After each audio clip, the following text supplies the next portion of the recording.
कभी कभी ना सबसे गहरी बातें बहुत ही सीधी सादी कहानियों में छुपी होती हैं। आज हम एक ऐसी ही कहानी पर नजर डालेंगे जो शायद हिम्मत और डर को देखने का हमारा नजरिया ही बदल दे। सोचिए, क्या हो अगर लगभग शब्द जो हमें अक्सर नाकामी जैसा लगता है, असल में एक अंत हो ही ना। बस यही एक सवाल है जो मुस्कान की कहानी के बिल्कुल दिल में है। ये कहानी इस बहुत ही आम सी लगने वाली फीलिंग को एक बिल्कुल नया मोड़ देती है। तो चलिए कहानी की शुरुआत करते हैं मुस्कान के साथ। मुस्कान एक बहुत ही जिंदादिल गांव में रहती है। ऐसा गांव जहां हर तरफ रंग ही रंग हैं। और इसी खूबसूरत माहौल में मुस्कान का एक बहुत बड़ा सपना था। तो ये है मुस्कान। नाम तो मुस्कान है, पर उसकी मुस्कान भी पता है अक्सर लगभग वाली ही होती थी। मतलब वो हमेशा किसी न किसी चीज के बहुत करीब होती थी, बस पहुंचने ही वाली। और उसका सपना कोई बहुत कॉम्प्लिकेटेड सपना नहीं था, बल्कि एक ऐसा सपना था जो पूरे गांव के दिल से जुड़ा था। वो चाहती थी कि गांव का जो त्योहार होता है ना, उसमें वो ढोल बजाए, उस जश्न की धड़कन बने। पर जैसा कि हर बड़े सपने के साथ होता है, मुस्कान के रास्ते में भी एक रुकावट थी। और ये कोई बाहर की मुश्किल नहीं थी, बल्कि उसके अंदर का एक डर था, लगभग का डर। देखिए, ऐसा नहीं था कि उसे ढोल बजाना आता नहीं था। उसे ताल की समझ थी, वो लय को महसूस कर सकती थी। लेकिन जब भी वो बजाना शुरू करती, आधे रास्ते में ही रुक जाती थी। मानो डर ने उसके हाथों को ही पकड़ लिया हो। उसके हाथ कांपने लगते थे, जैसे वो खुद ही कह रहे हों, नहीं, ये पूरा नहीं हो पाएगा। और गांव के बड़े बुजुर्ग वो तो प्यार से ही कहते थे, लगभग पहुंच गई मुस्कान, लगभग। उनका इरादा तो हौसला बढ़ाने का था, पर मुस्कान के लिए ये शब्द बस एक ही चीज याद दिलाते थे कि वो फिर से चूक गई। और फिर ठीक उसी वक्त जब मुस्कान अपने इस लगभग वाले डर से सबसे ज्यादा टूटने लगी थी, कहानी में कमाल का जादुई मोड़ आता है। कहते हैं ना, सीख कहीं से भी मिल सकती है। इस बार ये सीख एक ढोल से मिली। एक दिन वो ऐसे ही उदास बैठी थी और अचानक उसका ढोल जैसे जिंदा हो गया।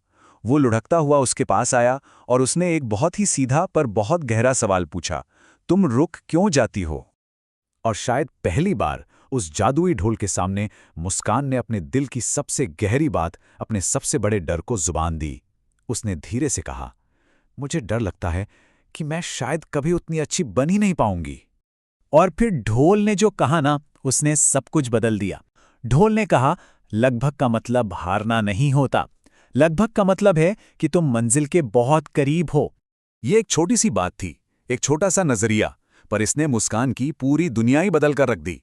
इस नई सोच के साथ अब वो हिम्मत जुटाने की प्रैक्टिस करने के लिए तैयार थी। अब उसकी प्रैक्टिस सिर्फ परफेक्ट बजाने के लिए नहीं थी। वो धीरे धीरे शुरू करती, फिर ताल तेज करती, और जब गलतियां होती तो वो उदास नहीं होती थी, बल्कि हंस देती थी।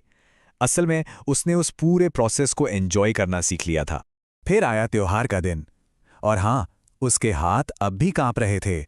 डर कहीं गया नहीं था, पर इस बार उसने उस डर को खुद पर हावी नहीं होने दिया।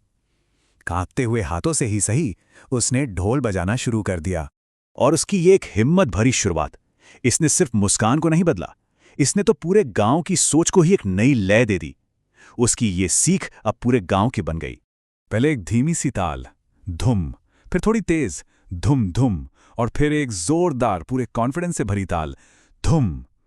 ये सिर्फ ढोल की आवाज नहीं थी, ये जीत की आवाज थी।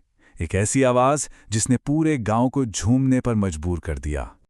और ठीक उसी पल मुस्कान मुस्कुराई। और इस बार ये वो लगभग वाली मुस्कान नहीं थी, ये एक पूरी सच्ची जीत वाली मुस्कान थी। तो मुस्कान की कहानी हमें क्या सिखाती है? यही कि कैसे एक ही शब्द लगभग का मतलब पूरी तरह से बदला जा सकता है। जो पहले नाकामी या अधूरापन लगता था, वही अब नजदीकी, एक नई शुरुआत और हिम्मत का निशान बन गया। और इसी तरह मुस्कान की कहानी से गांव को एक नई कहावत मिल गई, एक ऐसी बात जो अब हमेशा याद रखी जाएगी। मुस्कान को याद रखना लगभग ही तो हिम्मत की पहली सीढ़ी है। तो ये कहानी हमें एक सवाल के साथ छोड़ जाती है कि ऐसी कौन सी हिम्मत भरी धुन है जिसे शुरू करने के लिए हमारा लगभग इंतजार कर रहा है। क्योंकि कभी-कभी बस नजरिए का एक छोटा सा बदलाव ही सबसे बड़े दरवाजे खोल देता है।